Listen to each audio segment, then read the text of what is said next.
संभाजी ब्रिगेडचे अध्यक्ष प्रवीण गायकवाड यांना मारण्याचा कट होता। आमदार रोहित पवार यांनी हा गंभीर आरोप केलाय।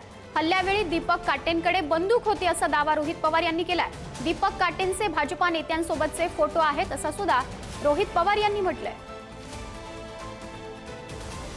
संभाजी ब्रिगेडचे अध्यक्ष प्रवीण गायकवाड यांच्यावर झालेला हल्ला हा कट होता असा आरोप करण्यात आलेला आहे। तसंच दीपक काटे या मुख्य आरोपीकडे बंदूक होती असा दावा सुद्धा रोहित पवार यांनी केलाय। झुंडाशाहीच्या माध्यमातून काही 10-20 लोक तिथे उभे होते, त्यांना बाहेर काढलं आणि शाही फेक केली। प्रवीण दादा लढणारे आहेत, घाबरणारे नाहीत, ते साईडला जाऊन थांबले। या झुंडाशाहीच्या लोकांनी, या दीपक काटेली, या भाजपच्या कार्यकर्त्यांनी, पदाधिकाऱ्यांनी प्रवीण दादांना परत एकदा रस्त्यावर आणलं।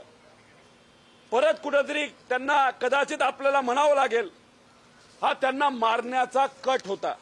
आम्हाला असंही कळतंय की त्या दीपक काटेकडे बंदूक होती, पिस्तूल होता।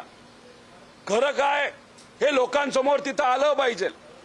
आणि प्रवीण दादा गायकवाडांवर जो मारण्याचा कट होता, नाही तर मारण्याचा प्रयत्न त्या ठिकाणी त्यांना झाला, त्यांचा विचार हा संपवण्याचा प्रयत्न जो झाला, त्या दीपक काटेवर एक कडक कारवाई लवकरात लवकर करणं तितकंच महत्वाचं आहे।